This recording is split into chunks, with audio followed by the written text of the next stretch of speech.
Yeah, I'm going to step off the limb now.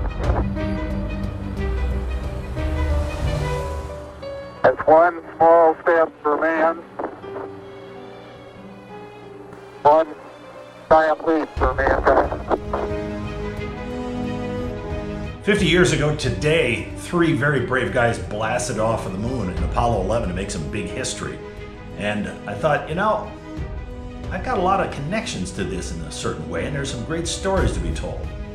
What's it got to do with the Adirondacks? Nothing. Oh, it's going, roll.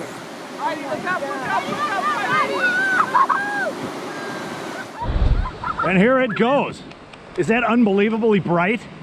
As a big fan of all this space stuff, I've tried to get down to Kennedy Space Center as often as possible to watch this rocket stuff, like the launch of the Falcon Heavy in April here of 2019. That 3 Falcon 9s strapped together is one loud rocket, especially right here, right?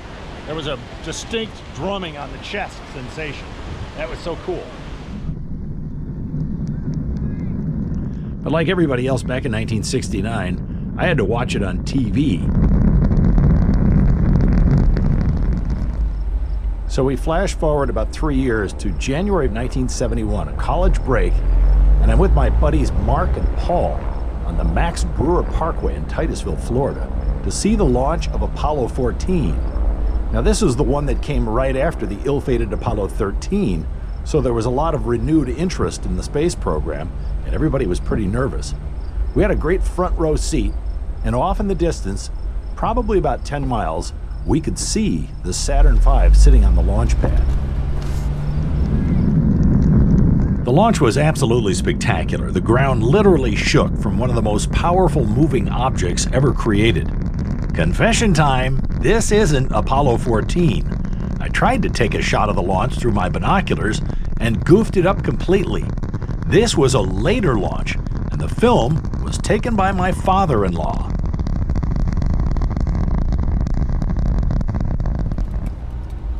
After the launch, we got stuck in a titanic traffic jam on the Max Brewer Parkway that kind of looks like maybe a Mecum auto auction of 60s and 70s vintage cars, kind of out of control.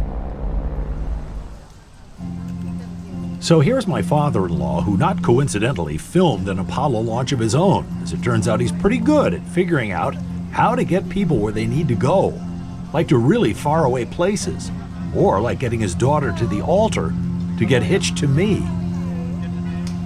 He also played a key role in getting the astronauts to the moon by designing the digital autopilot. I did the development or design of the autopilot on the way to the moon. And another friend or associate designed the autopilot for the return trip. Now these were two completely different problems. Why was that?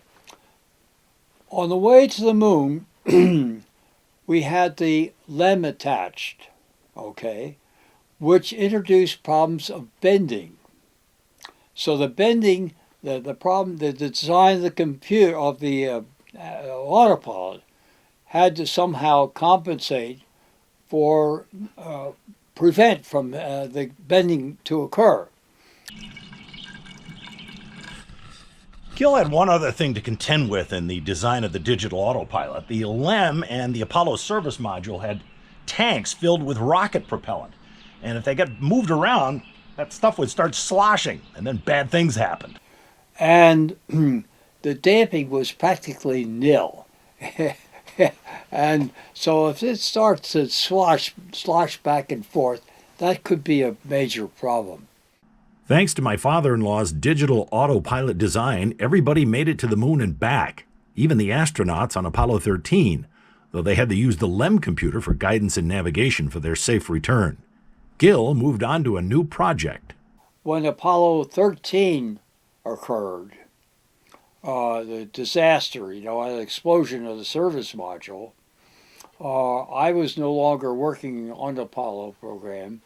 I was in charge of the study of the guidance and control for Skylab, which was a successor to Apollo, which was our first space station. So we're down here in Almonte Springs, and we just got done watching the Apollo 11 documentary at the IMAX theater here.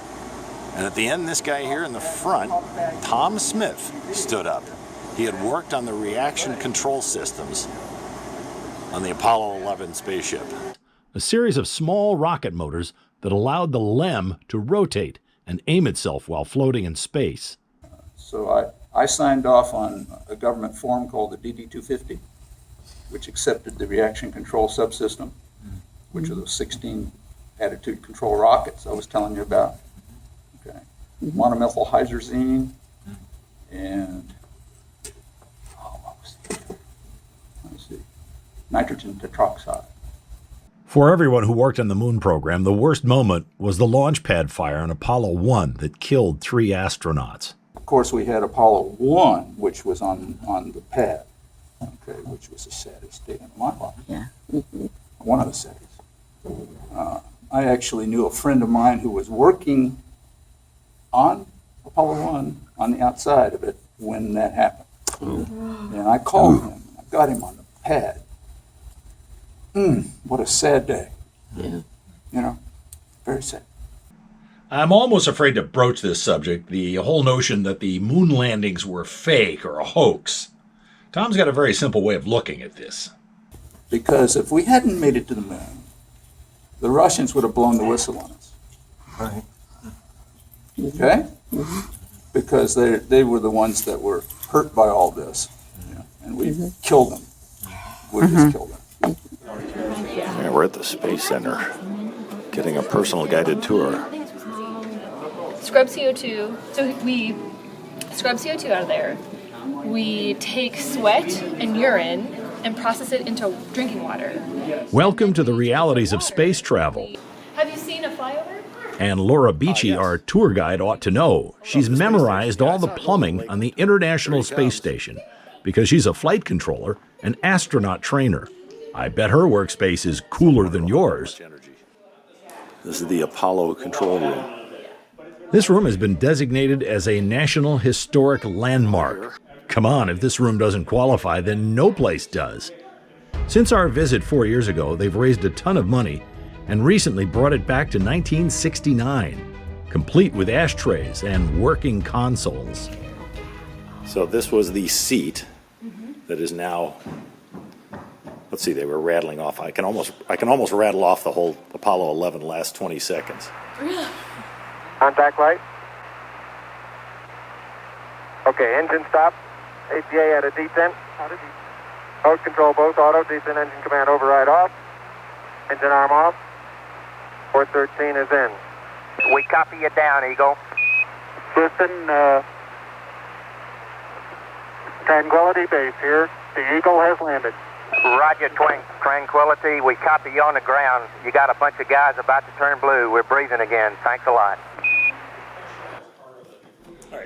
I'll make no apologies. 50 years later, that conversation still can induce spine tingles. The first time I heard it, I was in my grandfather's living room in San Clemente, California, and I took these shots. Those of you of a certain age will no doubt remember where you were. No sympathy cards from me. I got to spend the summer chasing waves on a Southern California beach.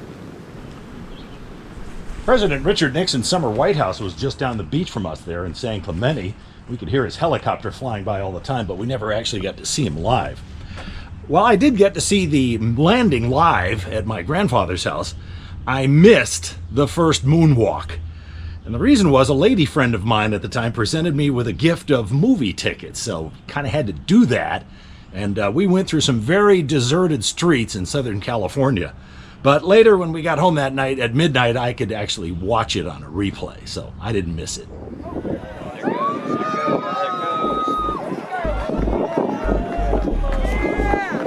The space race seems to be back on, and now instead of the US versus the Soviets, it's Elon Musk versus Bezos and maybe NASA, and the goal is Mars.